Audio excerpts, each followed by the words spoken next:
Start करें।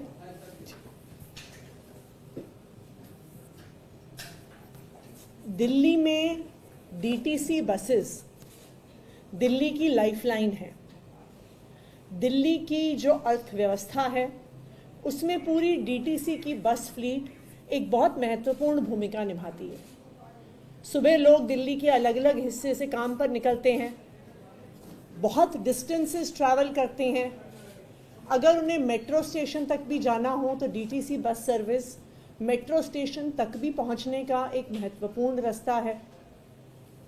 बच्चे school जाते हैं, कॉलेज जाते हैं, उनके माता पिता अपने काम पर जाते हैं, बिजनेस पर जाते हैं, और इस सब में डीटीसी की बस सर्विस शहर को चलाने में एक महत्वपूर्ण भूमिका निभाती है। डीटीसी में कई हजार कॉन्ट्रैक्चुअल एम्प्लॉइज डीटीसी के बस ड्राइवर्स के तौर पे, बस कंडक्टर्स के तौर पे काम कर रहे हैं।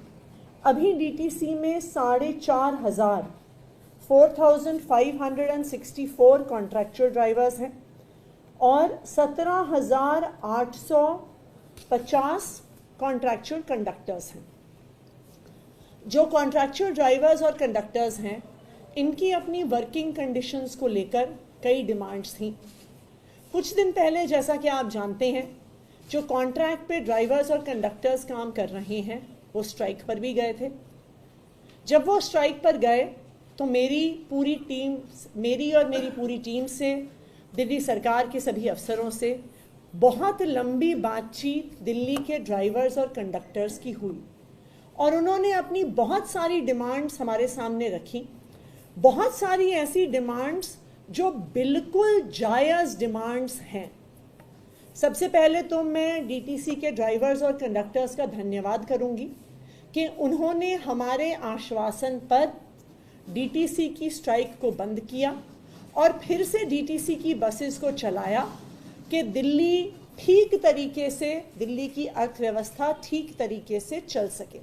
तो सबसे पहले तो डीटीसी के कॉन्ट्रैक्चुअल ड्राइवर्स और कंडक्टर्स को धन्यवाद कि उन्होंने हमारी बात पे भरोसा करते हुए पुनः 2 दिन की स्ट्राइक के बाद अपनी सर्विसेज रिज्यूम करी। जो डीटीसी के ड्राइवर्स और कंडक्टर्स की डिमांड्स थी, उनमें से काफ़ी डिमांड्स को दिल्ली सरकार द्वारा पूरा कर दिया गया है। सबसे पहली डिमांड जिसकी वजह से ये हड़ताल शुरू हुई थी वो थी सरोजनी नगर में पिंक डिपो का बनना। कई महिला ड्राइवर्स और कंडक्टर्स इस बात से नाखुश थे कि उनको अलग अलग बस डिपो से, उनके घरों से दूर सरोजनी नगर के बस डिपो पे लाया गया। वो नहीं चाहती थी अपना ट्रांसफ़र वो अपने घर के पास के बस डिपो पे ड्यूटी करना चाहती थी।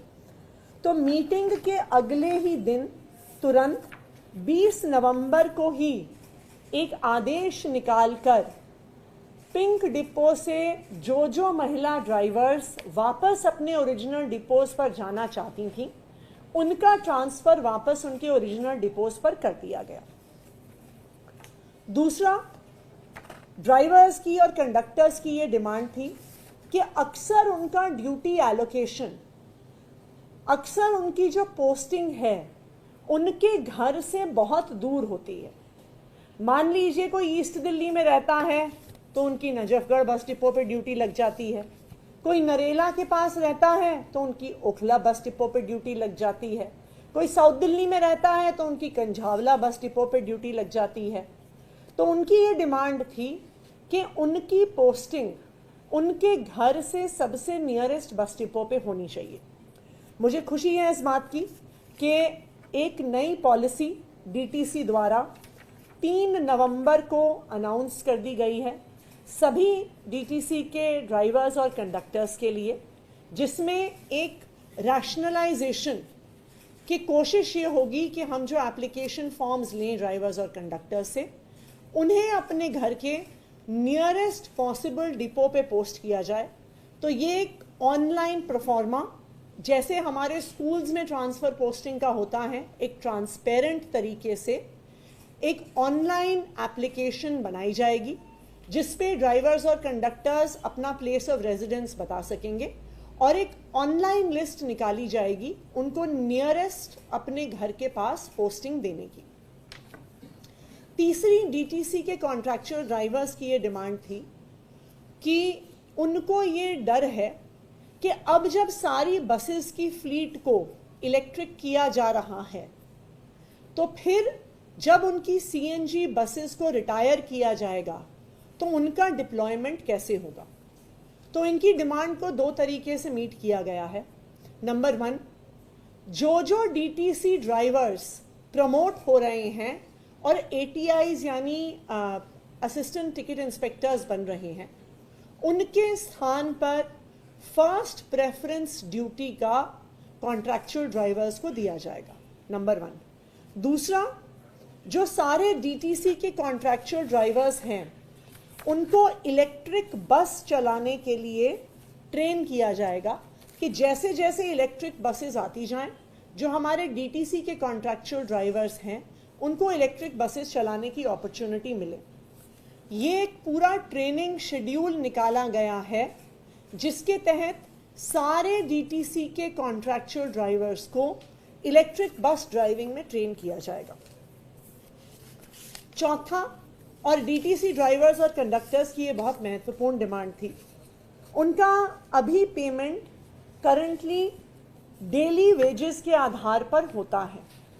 जो कंडक्टर्स हैं और जो ड्राइवर्स हैं उन्हें 843 rupees per day daily wages के आधार पर मिलता है। तकरीबन उनकी ड्यूटी रोस्टर के हिसाब से अगर आप एक दिन की छुट्टी भी हफ्ते में मान के चलिए तो उन्हें तकरीबन 22,000 रुपये, जो उनका करंट कैलकुलेशन है वो 21,918 21,918 रुपये प्रति माह अभी ड्राइवर्स को मिलता है। लेकिन ये जो संख्या, जो अमाउंट है, इसमें उन्हें डीए नहीं मिलता, इसमें उनको ग्रेड पे के साथ जो अलाउंसेस हैं वो नहीं मिलती। तो कॉन्ट्रैक्चुअल ड्राइवर्स और कंडक्टर्स की ये डिमांड थी कि उनको एक कंसोलिडेटेड लंप सम दिया जाए रादर दैन डेली वेजर्स के तौर पे रखा जाए। और मुझे खुशी है आज ये अनाउंस करते हुए कि आज मैंने ट्रांसपोर्ट मिनिस्टर इंचार्ज और डीटीसी की कॉरपोरेशन के चेयरमैन होने के नाते आज इस प्रस्ताव को इन प्रिंसिपल अप्रूवल दे दिया है। अब ये प्रस्ताव दिल्ली सरकार से होता हुआ एलजी साहब के पास जाएगा और मुझे पूरी उम्मीद है कि आने वाले 1 से 2 महीने में डीटीसी के ड्राइवर्स और कंडक्टर्स को 21,918 रुपये से बढ़ाकर उनके अब ग्रेड पे के अनुसार सैलरी मिलेगी। कंडक्टर्स पे मैट्रिक्स लेवल 2 में रहेंगे, उनको बेसिक पे 19,900 रुपये, ग्रेड पे 1,900 रुपये मिलेगी और कुल मिला के कंडक्टर्स की मंथली सैलरी जो आज 21,900 रुपये है वो उससे बढ़कर 29,250 रुपये हो जाएगी। जो ड्राइवर्स हैं वो पे मैट्रिक्स लेवल 3 पे रहेंगे, उनकी बेसिक पे 21,700 रुपये रहेगी, उनकी ग्रेड पे 2,000 रुपये रहेगी और जो ड्राइवर्स को अभी 21,918 रुपये तनख्वाह महीने में मिल रही थी उसके बदले उन्हें 32,918 रुपये की तनख्वाह मिलेगी। और ईयर ऑन ईयर जैसे डीए बाकी सारे एम्प्लॉयज़ को मिलता है वैसे ही डीए अब कॉन्ट्रैक्चुअल एम्प्लॉयज़ को भी मिलेगा और रेगुलर बेसिस पे हर 6 महीने पे या हर साल पे जैसे ही भारत सरकार की तरफ से और दिल्ली सरकार की तरफ से डियरनेस अलाउंस अनाउंस होता है सभी ड्राइवर्स और कंडक्टर्स को मिलेगा। इसका पूरा खर्चा दिल्ली सरकार के ऊपर 222 करोड़ का आएगा और दिल्ली सरकार जैसे आज तक सभी कॉन्ट्रैक्चुअल एम्प्लॉयज़ को बेहतर वर्किंग कंडीशंस देने के लिए कमिटेड है, इस पूरे खर्चे का वहन दिल्ली सरकार करेगी। इसका प्रस्ताव आने वाले कुछ दिन में हम कैबिनेट से भी पास करेंगे। मुझे पूरा भरोसा है कि जिस तरह दिल्ली सरकार डीटीसी के कॉन्ट्रैक्चुअल ड्राइवर्स और कंडक्टर्स के प्रति अपनी जिम्मेदारी निभा रही है, उसी तरह डीटीसी के ड्राइवर्स और कंडक्टर्स दिल्ली वालों के प्रति अपनी जिम्मेदारी निभाएंगे। और जो डीटीसी दिल्ली की लाइफलाइन है, इस लाइफलाइन को जिस मेहनत से वो आज तक चलाते आए हैं आगे भी चलाते रहेंगे। Thank you. 222 करोड़। मैम, इन कर्मचारियों की एक बड़ी लंबे समय से मांग भी है पक्का करने की भी, जी, उस पर भी कुछ विचार किया गया? नहीं, इस पर बिल्कुल विचार किया जा रहा है, लेकिन ड्राइवर्स और कंडक्टर्स को भी पता है कि दिल्ली सरकार तो पक्का कर देगी, पर आखिरकार उस पर मोहर एलजी साहब की लगनी है। तो इस प्रक्रिया को भी हमने शुरू कर दिया है और मुझे उम्मीद है कि अगले कुछ हफ्तों में डीटीसी ड्राइवर्स और कंडक्टर्स को पक्का करने का प्रस्ताव दिल्ली सरकार द्वारा पारित कर दिया जाएगा। बस मार्शल्स का मामला कुछ आगे बढ़ा, आप बहुत समय से परस्यू कर रहे हैं उसको कि वो जल्दी क्लियर हो। देखिए, मैं तो एलजी साहब के सामने हाथ जोड़ के आग्रह ही कर सकती हूँ, जो दिल्ली सरकार के हाथ में था, जो दिल्ली का मंत्रिमंडल है, उसने एक यूनानिमस प्रस्ताव, एक रिपोर्ट पास करके एलजी साहब को भेजी है कि जब तक बस मार्शल्स को पक्का करने की पॉलिसी, रेगुलराइज करने की पॉलिसी नहीं आती, उनको जैसे वो अक्टूबर 2023 में जिस प्रकार से डिप्लॉयड थे, सिविल डिफेंस एक्ट में वन टाइम एग्जेम्पशन देके उनको बस मार्शल्स के तौर पर रखा जाए। ये प्रस्ताव हमने एलजी साहब को अब मेरे ख्याल से ऑलमोस्ट 20 दिन पहले भेजा था। ये बात सिर्फ इन 10,000 लड़के लड़कियों की एम्प्लॉयमेंट की नहीं है, ये बात दिल्ली की महिलाओं की सुरक्षा की है। डीटीसी बसेस में, क्लस्टर बसेस में मार्शल्स होने से एक आम लड़की, एक आम महिला सुरक्षित महसूस करती है।